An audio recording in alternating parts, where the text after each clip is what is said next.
요한계시록 6장에서 11장을 보면 일곱 인봉을 뗄 때에 하나님의 축복과 진노, 일곱 천사가 일곱 나팔을 불 때에 하나님의 축복과 진노의 내용이 나옵니다. 재앙의 때에는 그 위치에 병과 각종 전쟁과 지진과 홍수와 태풍과 가뭄들이 일어나서 정한 때까지 심판을 받게도 되고, 축복의 때에는 하나님이 메시아와 천사들을 보내어 시대 하나님의 뜻을 펴시는데 축복은 오래가고 영원까지 가기도 합니다. 요한계시록 9장 4절에 하나님은 땅의 풀이나 푸른 것이나 각종 수목은 해하지 말고 오직 이마에 하나님의 입맞지 않은 사람들만 해하라 하셨습니다. 이는 하나님의 말씀을 말합니다. 메시아 때는 하나님이 보낸 메시아의 말씀이고 선지자 때는 선지자의 말씀입니다.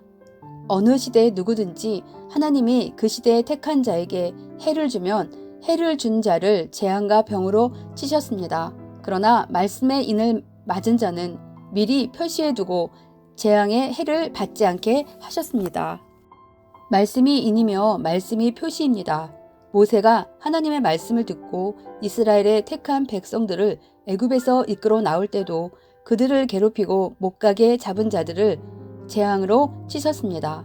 하나님이 택하신 이스라엘 민족은 하나님의 뜻을 이루러 가야 하니 문설주에 양의 피를 발라서 표시를 해놓고 재앙의 해를 받지 않게 하셨습니다. 반면에 이스라엘의 택한 자들을 괴롭히고 하나님의 역사를 펴는데 지장을 준 자들에게는 10가지 재앙을 내리고 다 받게 하셨습니다. 이 시대도 그러합니다. 하나님의 말씀에 인을 맞고 가는 자들, 하나님의 뜻을 펴는 자들을 괴롭게 하면 하나님은 그들을 재앙으로 치십니다. 개인적으로나 종교적으로 애굽의 주관권을 빠져나올 때도 그러하고, 국가적으로 애굽과 같은 강대국이 하나님의 택하신 나라를 괴롭힐 때도 그러합니다. 하나님은 오직 하나님의 입맞지 않은 자만 해하라고 하시면서 그 기간은 5달이라 하셨습니다. 노아의 홍수 심판 때도 5달 동안 물이 덮쳐서 노아와 식구들은 150일 동안 방주에서 나오지 못했습니다. 하나님의 심판에는 기간이 있습니다. 한때, 두때, 반때입니다. 역사적으로는 1000년, 2000년, 4000년의 기간이 있고 개인과 민족으로는 10년, 40년 등의 기간이 있습니다. 하나님은 그 행위에 따라 합당하게 심판하십니다. 성경적으로 이마에 하나님의 인을 맞은 자는 하나님이 그 시대의 중심 인물이나 선지자나 메시아를 통해 주신 말씀을 믿고 받아들이고 뇌에 하나님의 말씀을 넣고 절대시하고 사는 자입니다. 이는 도장이며 인침은 자기 것 표시입니다. 하나님은 택한 자들에게 진리의 말씀을 주어 믿고 따르게 하므로 하나님의 것이라는 것을 표시하십니다. 사탄들도 사람들에게 비진리를 주어 믿고 따르게 하므로 사탄의 것이라는 표시를 하고 다닙니다. 하나님은 심판의 대상들이 깨달을 때까지, 극복할 때까지, 시인할 때까지 행하십니다.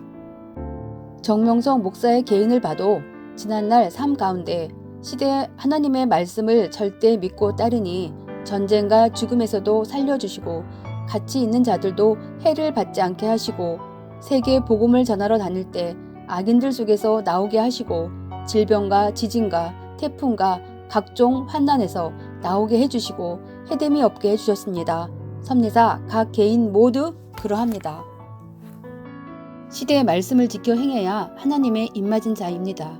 성령의 감동을 받고 행하는 자가 하나님의 입맞은 자입니다. 하나님은 어느 시대든지 하나님의 말씀에 인을 맞지 않은 자들을 심판하시고 괴롭게 하여 깨닫게 하십니다. 말씀을 주어 스스로 조심하게 하시고 성령의 감동을 주어 깨닫게 하시고 느낌과 영감을 주어 가지 못하게 하시고 상황을 틀어 환난의 장소에 가지 않게도 하십니다. 모두 이를 깨닫고 더욱 가치 있게 행하며 이 맛으로 오직 사랑을 실천하며 살기 바랍니다.